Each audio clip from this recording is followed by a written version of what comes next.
पिछले 3 महीने से अपने लापता पिता आनंद करमाली उम्र 55 वर्षीय को ढूंढने में झारखंड से बिहार और चरही थाने से एसपी कार्यालय का चक्कर लगाकर थक चुके हैं।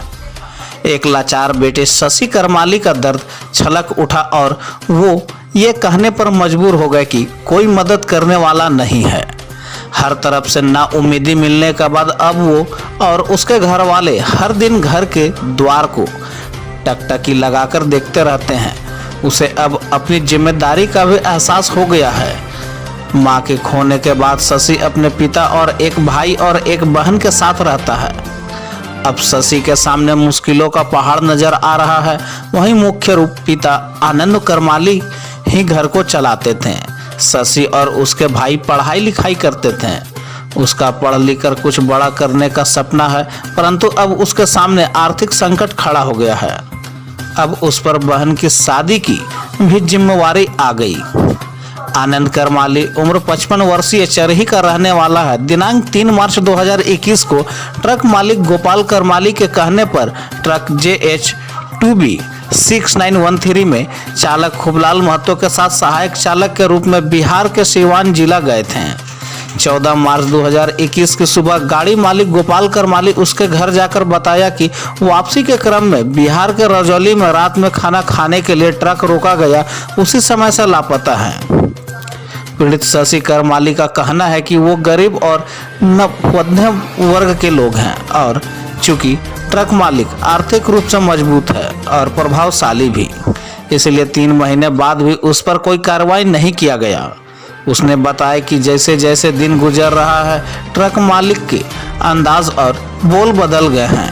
अब उसके पिता के बारे में पूछने पर वो बोलता है कि जो कुछ करना है कर लो, कुछ नहीं कर पाओगे। मेरा नाम शशि करमाली है। मेरे पिता श्री आनंद करमाली 7 मार्च को गोपाल करमाली के गाड़ी में सहायक चालक के रूप में गए हुए थे। उनके चालक खूबलाल महतो के साथ 14 तारीख को गोपाल करमाली मेरे घर आकर सुबह में यह बताता है कि आपके पिता सिवान से आते समय रजौली थाना से लापता हो गए हैं। इसके बाद हम लोग घबरा गए और फिर मेरा बड़ा भाई 16 तारीख को उनको ढूंढने के लिए रजौली गया। वहाँ पे 2 दिन रहा भी, लेकिन किसी तरह का कोई जानकारी प्राप्त नहीं हो पाया। फिर थकार कर घर आ गया उनको वापस। तो इस मामले को लेकर आपने कहीं थाने में से संपर्क करने की कोशिश की, जानकारी दी, आवेदन दिया किसी प्रकार? जी हाँ, 20 मार्च को हमने चरही थाना, हमारा जो स्थानीय थाना है, वहाँ पे गोपाल करमाली और गाड़ी ड्राइवर खूबलाल महतो के नाम पे संदेह व्यक्त करते हुए आवेदन दिया है। एसपी के पास भी दिया है, लेकिन अभी तक प्रशासन की ओर से किसी तरह का कोई कार्रवाई नहीं किया गया। तो आपने जब थाना से संपर्क किया, आवेदन दिया, तो थाने से क्या कहा गया? थाना में जब हमने आवेदन दिया तो सबसे पहले तो थाना प्रभारी जी बोलने की यह मामला रजौली थाना का है, आप रजौली थाना में जाके आवेदन कीजिए, यहाँ से हम आपका कोई सहयोग नहीं कर पाएंगे। लेकिन फिर भी वह बोले थे कि ठीक है, हम कोशिश करते हैं, वायरलेस जो होता है वो करवा देंगे।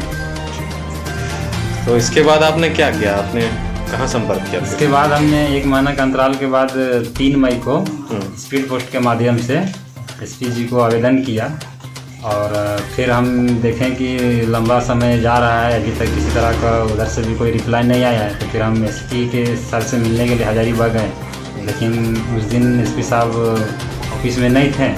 तो हम एसपी ऑफिस से पता किए प्रक्रिया के बारे में कि क्या हुआ है, अभी तक क्या प्रोसेस है।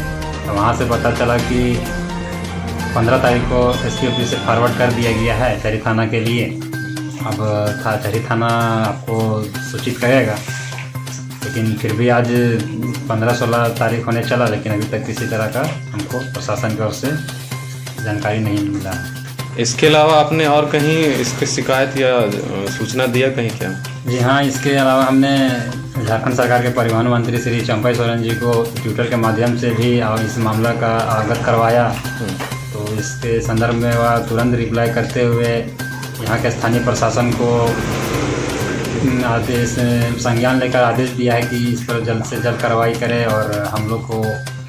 आपने कब किया था ट्वीट? उनको, चंपाई सोरेन जी को? ये हमने 20 अप्रैल को किया था। 20 अप्रैल। जी। ठीक।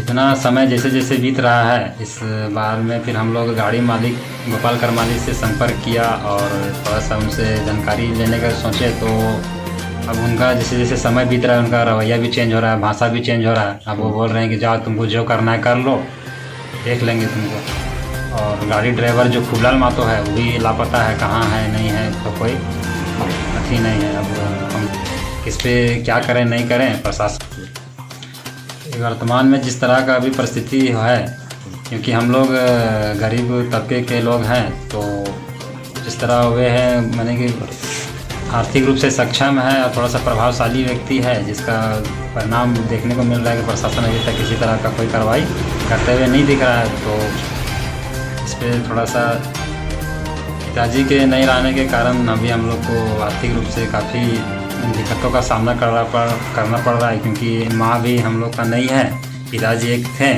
अब वो भी नहीं है, जिस कारण अभी हम लोग क्या शिथिर हो गए हैं।